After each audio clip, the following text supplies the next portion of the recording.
Life Center. My name is Elder Casey Hamler, and on behalf of our pastor, Pastor Timothy E. Finley Jr., I am very excited to talk with you today about Kingdom Connect. I know for the past few weeks you've heard a lot about Kingdom Connect. During our pre-worship show, we unveiled the launching of it, and just last week, you should have received information from your Jewel Group leader on how to access Kingdom Connect. But specifically on today, I want to do a tutorial or a walkthrough on what you can expect to see the first time you log into Kingdom Connect. So you may be asking, if you're not familiar, Kingdom Connect is Kingdom Fellowship's online partner and contributor portal that now allows you the ability or gives you the ability to update your own personal information. Should you move, you can now update your phone number and your email address or your address.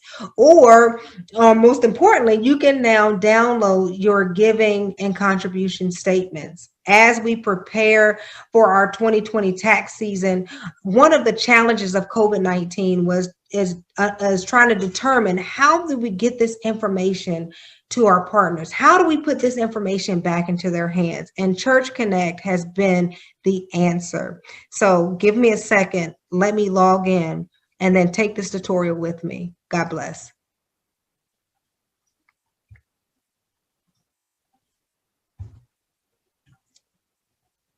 So as you're logging in, the first thing the information you should have received is that to access the part portal, you will need to go to KFCLC.churchtrack.com, and that's KFCLC.churchtrack.com. The great thing I think I like about the welcome screen is that you don't have to log in to be able to view some of the apps that's available, some of the additional functions that we have available. You can read the frequently asked questions. You can worship God through giving. If you're interested, you can gain more additional information about how to get involved with the ministry. The important thing about Kingdom Connect is that this is another way to help you stay engaged and for us to stay connected with you without having to go to the church website. This is your own portal. You can download there's not an app yet, but what you can do is you can save this website to your phone and you can access it anytime. So for the very first time, if you have, when you log in, you're going to follow the prompts. This is a very user-friendly system, very user-friendly. When you log in for the first time, you will have to register or create an account. And you'll go here and it says create an account. When you do that, you will need to use the email address that we have on file for you. Once you do that, it will send a temporary passcode to the email address we have on file, and it'll say, hey, welcome to Kingdom Fellowship Christian Life Center, Church Connect. Please create or please set up your account. Now, once you do all of that, it takes maybe about 2 to 3 minutes. But once you create the account, then you will come back to the main screen and you will then log in. So while this is logging in, let's see here, just give me a second.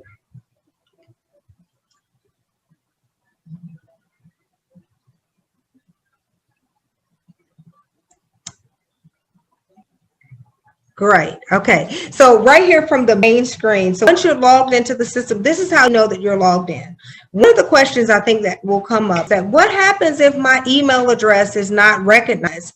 If your email address is not recognized in the system, you will be prompted to fill out a form that will ask you your name, your email address, and some other information. Once you fill out that form, it will go to our ear team. Our ear team will actually go through the form, review it, and then connect it to your existing account. Should there be an issue, someone will reach out to you to get the issue resolved so that you can gain access to your portal. So here we are, we're at the main screen. Again, it gives you the same options you had before you logged in. You can get your frequently asked questions, some other items that you do. Again, you can worship God through giving. You can get more additional information of ministry, and you can also submit your prayer requests. One thing that I want you to know about the prayer request, it will take you to our church website where you can securely submit your prayer request. That information is only shared with our prayer team. So now that we're at the main screen, if you look here, you have from the main menu, you now have the option to look at my profile. So I created a profile for Jane Doe, so she's not real, but for the purpose of this tutorial, I just wanted you to see what the screens would look like, what information is available. So I pre-populated some information about Miss Jane Doe, and as you can see here, we have the family role. One thing I want to point out about the family role is that if you have a family profile connected in our system where you may be married or you may have children and all of the profiles are connected together, you can designate if you are the spouse, if you're the primary contact, and if you're the child of your other, you can designate that. And the whole purpose of that is it tells us who in that family dynamic, who do we need to contact?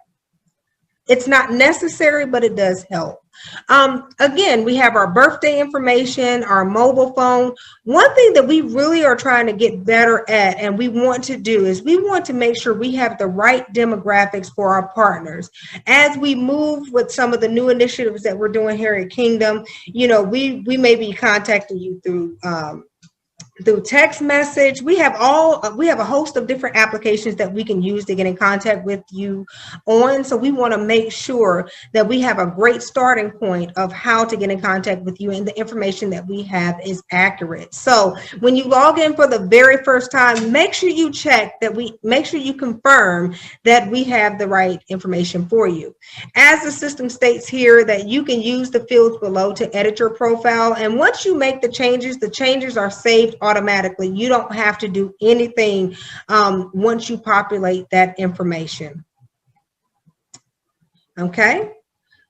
Here, this is how we'll communicate with you. If we're writing, like say a letter, how do you want us to address you? Do you want us to address you as Mr. or Mrs. Jane Doe, or we have an informal section? So again, this is just another section of demographic information that we would want you to look at and populate so that we're addressing you as you request.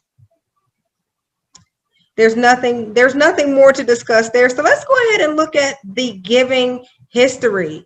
So when you go to my giving history, I think this is where I'm going to spend a good amount of time on, because one, this is where a lot of the changes that we've made is centered around the giving history. So we're going to start here at your start date and your end date. These are the days. So when you're populating your giving statement, or you want to see your giving statement, you can go back. We've been using this system for about 4 years now. So you can go back 4 years and obtain your information. Previously to this year, the same information, the information in which you received your giving statements, was actually being pulled from this system. So you're going to be seeing the exact same format when you print it out. So let's kind of do a quick test. We're going to go back and look at Miss Jane Doe's 2020 giving contributions. You're going to set your date parameter. So if you want to look for everything that you did in 2020, you want to start with January 1st, 2020, and then you want to end with December 31st, 2020. As you can see, once you do that, it's not going to pull up the information on the main screen, because the main screen is reserved for looking at the contributions for which in the current year. But what you do is once you set your date parameters, you'll click View Statement. And when you click the View Statement, what it will do, it will download a Word document, and it'll be in the letter format. And as that's pulling up, then I can walk you through that. So here's an example of what you can expect to see. With Miss Jane Doe, this has all of her giving information that we have loaded in the system. So here's one thing I want you to kind of keep in mind. Prior to March 2020, we were loading or documenting giving contributions every week. Now that we're in service and we moved to primarily electronic giving, you're going to see a gap in your giving. So you'll see entries from January to March, but then there'll be a gap in giving, and it'll go from January to March, and then you'll see one batch load for the month of December.